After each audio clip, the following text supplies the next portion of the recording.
ನೆಹರು ಸಂತಾನದ ಕುಡಿಯೊಂದು ಮತ್ತೊಮ್ಮೆ ರಾಜಕೀಯ ಅಖಾಡಕ್ಕೆ ಪ್ರವೇಶ ಪಡೆದಿದೆ. ಹಾಗೆಂದು ರಾಹುಲ್ ಗಾಂಧಿಗೆ ಶಕ್ತಿ ಇಲ್ಲ ಎಂದಲ್ಲ. ಪ್ರಿಯಾಂಕಾ ಗಾಂಧಿ ಮುಂದೆ ಬಂದಿರುವುದರಿಂದ ರಾಹುಲ್ ಗಾಂಧಿಗೆ ಇನ್ನಷ್ಟು ಬಲ ಬಂದಂತಾಗಿದೆ.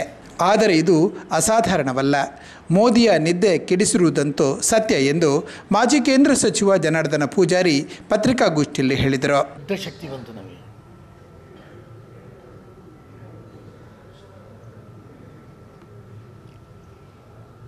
ನೆಹರು ಕುಟುಂಬದ ಒಂದು ಕುಡಿ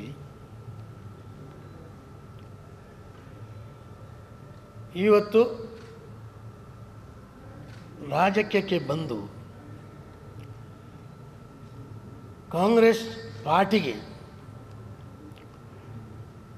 ಇಷ್ಟರವರೆಗೆ ಸಿಗದ ಶಕ್ತಿ ಬಂತು.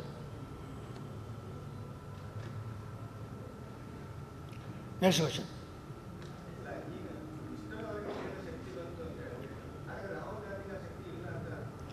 ರಾಹುಲ್ ಗಾಂಧಿಗೆ ಶಕ್ತಿ ಉಂಟು, ಇನ್ನೂ ಕೂಡ ಬಲವಾದ ಶಕ್ತಿ ಬಂತು. ಇವರು ಬಂದ ನಂತರ ಅವರಿಗೆ ಶಕ್ತಿ ಇಲ್ಲ ಅಂತ ನಾನು ಹೇಳಿಲ್ಲ. ಆದರೆ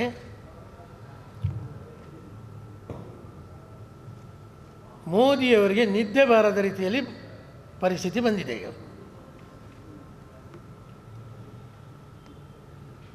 ಅದೇ ನಮಗೆ ಶಕ್ತಿ.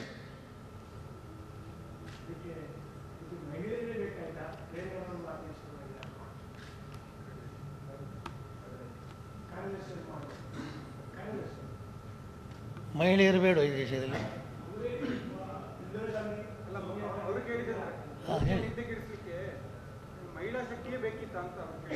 ಅದು ಮಹಿಳಾ ಶಕ್ತಿಯೇ ದೊಡ್ಡ ಶಕ್ತಿ. ಈಗ ನಮ್ಮ ಮನೆಯಲ್ಲಿ ಕೂಡ ಮಹಿಳಾ ಶಕ್ತಿ, ನಿಮ್ಮ ಮನೆಯಲ್ಲಿ ಕೂಡ ಅದೇ. ಆ ಶಕ್ತಿ ಇಲ್ಲದೇ ಉಂಟಲ್ಲ, ಏನು ಮಾಡಲಿಕ್ಕೆ ಸಾಧ್ಯ ಇಲ್ಲ. ಪ್ರತಿ ಕುಟುಂಬದಲ್ಲಿ ಕೂಡ ಮಹಿಳಾ ಶಕ್ತಿ ದೊಡ್ಡ ಶಕ್ತಿಯಾಗಿ ದೇಶದಲ್ಲಿ ಬೆಳೀತಾ ಇದೆ. ಇದು ಕಣ್ಣಿಗೆ ಕಾಣುತ್ತದೆ. ಇಲ್ಲ ಅಂತ ಹೇಳಿದರೆ ನಾನು ಮೂರ್ಖ ಅಂತ ಹೇಳ್ತಾರೆ ಜನ. ಮಹಿಳಾ ಶಕ್ತಿ ಹೌದು, ಆದರೆ ಅವರ ಪತಿಯ ವಿರುದ್ಧವೇ ಭ್ರಷ್ಟಾಚಾರ ಸಾಕಷ್ಟು ಆರೋಪಗಳು ಇದೆ. ಇಡಿಯಿಂದ ತನಿಖೆ ಕೂಡ ನಡೀತಾ ಇದೆ. ಹಾಗಿರುವಾಗ ಕಾಂಗ್ರೆಸ್ ಎಷ್ಟರ ಮಟ್ಟಿಗೆ ಪಾಸಿಟಿವ್ ಆಗುತ್ತೆ? ತನಿಖೆ ನಡೀತದೆ, ಶಿಕ್ಷೆ ಆಗಿದೆ ಅಲ್ಲ, ಇನ್ನೂ ಆಗಲಿಲ್ಲ. ಅಲ್ಲ, ಶಿಕ್ಷೆ ಆಗಿದೆ ಅಂತ ಕೇಳಿದ್ರು ನಾನು. ಶಿಕ್ಷೆ ಆಗಲಿಲ್ಲ, ಪ್ರೂವ್ ಆಗಲಿಲ್ಲ. ಮಾತಾಡೋದು ಮೋದಿಯವರು ಮಾತಾಡಿಕೊಂಡು ಹೋಗ್ತಾರೆ.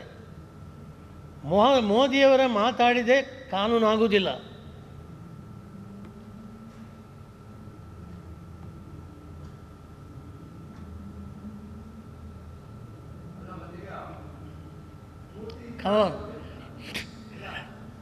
ಸ್ವಲ್ಪ ನಿಲ್ಲಿ.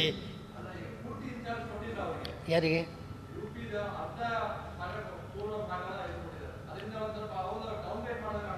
ಇಲ್ಲ, ಕೊಡ್ತಾರೆ ಸಮಯ ಬಂದಾಗ. ಅಥವಾ ಇಡೀ ದೇಶದಂಟಲ್ಲ, ಖಾಲಿ ಉತ್ತರ ಪ್ರದೇಶದಲ್ಲ, ದಿವಸ ಬರ್ತದೆ. ಇಡೀ ದೇಶಕ್ಕೆ ಅವರ ಅಗತ್ಯ ಬರ್ತದೆ.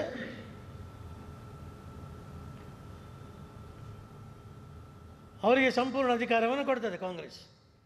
ಮಂಗಳೂರಿನ ಕುದ್ರೋಳಿಯ ಶ್ರೀ ಗೋಕರ್ಣನಾಥೇಶ್ವರ ಕ್ಷೇತ್ರದ ಬ್ರಹ್ಮಕಲಶೋತ್ಸವದ ಆಮಂತ್ರಣ ಪತ್ರವನ್ನು ಕ್ಷೇತ್ರದ ನವೀಕರಣದ ರೂವಾರಿ ಬಿ ಜನಾರ್ದನ ಪೂಜಾರಿ ಬಿಡುಗಡೆಗೊಳಿಸಿ ಮಾತನಾಡಿದರು.